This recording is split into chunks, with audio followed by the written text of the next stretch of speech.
ஒரு பெரிய கார்ப்பரேட் கம்பெனியில் வீக்லி ஒன் டைம் ஒவ்வொருத்தராக வரிசையாக கொலை செய்யப்பட்டுக்கிட்டே வராங்க. இதை கண்டுபிடிக்கிறதுக்காக நம்ம ஏஜென்ட் மேகுல் அந்த கார்ப்பரேட் கம்பெனிக்கு போகிறாரு. அந்த கார்ப்பரேட் கம்பெனிக்கு போன உடனே அங்கே உள்ளவங்க கொலை செய்யப்பட்டவங்களோட லிஸ்ட்டை ஏஜென்ட் மேகுல் கையில் கொடுக்குறாங்க. ஏஜென்ட் மேகுலும் அந்த லிஸ்ட்டை வாங்கி பார்க்குறாரு. இந்த லிஸ்ட்டை நீங்களும் ஒன் டைம் நல்லா செக் பண்ணிங்க, ஏன்னா இந்த கேள்விக்கான ஆன்சர் கிட்டத்தட்ட இந்த லிஸ்ட்லேயே இருக்குது. இப்போ நீங்கள் பார்த்துக்கிட்டு இருக்கிறது தான் இந்த கார்ப்பரேட் கம்பெனியில் அடுத்து வர்றவங்க. இந்த 4 பேரில் யார் அடுத்து கொலை செய்யப்பட போகிறாங்கன்னு சொல்லிட்டு கீழே கமெண்ட் பண்ணுங்கள். உங்களுக்கான டைம் ஸ்டார்ட்.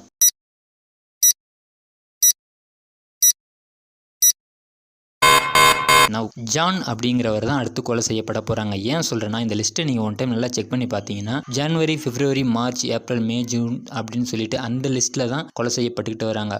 அப்படி பார்க்கும்பொழுது அடுத்து ஜான் அப்படிங்கிற ஒரு நேம் தான் இந்த லிஸ்ட்டோட ஒத்து போகுது. அதனால் கண்டிப்பாக ஜான் அப்படிங்கிறவர் தான் அடுத்து கொலை செய்யப்பட போகிறாங்க. ஒரு வேம்பயர் கப்பிள்ஸ் போலீஸ் ஸ்டேஷன் வந்து அவங்களோட பையனை காணும்னு சொல்லிட்டு கம்ப்ளைண்ட் கொடுக்குறாங்க. உடனே நம்ம ஏஜென்ட் மெகுலும் அந்த பையனை கண்டுபிடிக்கிறதுக்காக அந்த பையன் கடைசியாக இருந்த ஸ்ட்ரீட்டில் உள்ள சிசிடிவி கேமராவை செக் பண்ணி பார்க்குறாரு. அப்படி செக் பண்ணி பார்க்கும்போது அங்கே சுற்றி இருந்த 3 பேரை கூப்பிட்டு விசாரிக்கிறாரு. இந்த 3 பேரில் ஒருத்தர் தான் அந்த பையனை கண்டிப்பாக கடத்திருக்காங்க. இந்த 3 பேரில் யார் அந்த பையனை கடத்திருக்காங்கன்னு சொல்லிட்டு மறக்காமல் கீழே கமெண்ட் பண்ணுங்கள். உங்களுக்கான டைம் ஸ்டார்ட்ஸ் நவ்.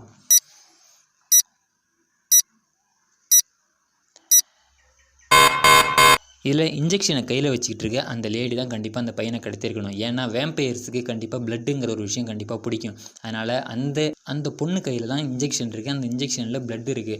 அப்போ அந்த பிளட்டை நோக்கி தான் அந்த பையன் போயிருப்பான். கண்டிப்பாக அந்த பொண்ணு தான் அந்த வேம்பயர் பையனை கடத்திருக்கணும். இதை நீங்கள் எத்தனை பேர் கண்டுபிடிச்சிங்கன்னு சொல்லிட்டு மறக்காமல் கீழே கமெண்ட் பண்ணுங்கள். ஒரு ஸ்கூல் புதுசாக ஓப்பன் பண்ணியிருக்காங்க. அந்த ஸ்கூலில் ஒர்க் பண்ணுற ஒரு ஸ்டாஃப் இறந்து போயிட்டார். உடனே நம்ம ஏஜென்ட் அவர் எப்படி இறந்தாருன்னு சொல்லிட்டு இன்வெஸ்டிகேஷன் பண்ணுறதுக்காக அங்கே இருக்கிற டீன் கிட்ட போயிட்டு விசாரிக்கிறாரு. அந்த டீன், நான் ஆஃபீஸில் சின்சியராக ஒர்க் பண்ணிட்டு இருந்தேன், அதனால் எனக்கு எதுவுமே தெரியாது அப்படிங்கிற மாதிரி சொல்லிடுறாரு. அதுக்கு பிறகு அங்கே இருக்கிற ஒரு லேடி ஸ்டாஃப் கிட்ட போயிட்டு விசாரிக்கிறாரு. நான் மிட் சீசனில் நடந்த எக்ஸாமோட பேப்பர்ஸ்லாம் திருத்திக்கிட்டு இருக்கேன், அதனால் எனக்கு எதுவுமே தெரியாது அப்படிங்கிற மாதிரி அந்த லேடி ஸ்டாஃபும் சொல்லிடுறாங்க. அதுக்கு பிறகு அங்கே இருக்கிற மெயில் பாய் கிட்ட போயிட்டு நம்ம ஏஜென்ட் விசாரிக்கிறாரு. அந்த மெயில் பாய், நான் மெயிலெலாம் டெலிவரி பண்ணிட்டு இருந்தேன், அதனால் எனக்கு என்ன நடந்துச்சுங்கிறதே தெரியாது அப்படிங்கிற மாதிரி மெயில் பாய் சொல்கிறாரு. அதுக்கு அடுத்தபடியாக அங்கே இருக்கிற கிளீனர்கிட்ட போயிட்டு கேட்கும்பொழுது, நான் டாய்லெட்லாம் க்ளீன் பண்ணிட்டு இருந்தேன், அதனால் எனக்கு இங்கே என்ன நடந்ததுங்கிறதே தெரியாது, நீங்கள் சொல்லி தான் தெரியுது அப்படிங்கிற மாதிரி அவர் சொல்கிறாரு. இப்போது நீங்கள் சொல்லுங்கள், இந்த 4 பேரில் யார் அந்த ஸ்டாஃபை கொலை பண்ணியிருப்பாங்கன்னு சொல்லிட்டு உங்களுக்கான டைம் ஸ்டார்ட் நவ்.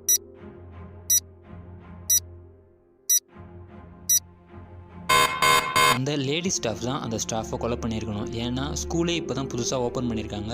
அந்த லேடி ஸ்டாஃப் மிட் சீசனில் நடந்த பேப்பர்லாம் நான் திருத்திக்கிட்டு இருந்தேன் அப்படின்னு சொல்கிறாங்க. ஸ்கூலே புதுசாக ஓப்பன் பண்ணியிருக்கும் பொழுது மிட் சீசனில் எந்த எக்ஸாம் நடந்திருக்கும் போது எப்படி எக்ஸாம் எழுதியிருப்பாங்க, எப்படி எக்ஸாம் விவரம் தெரிஞ்சிருப்பாங்க.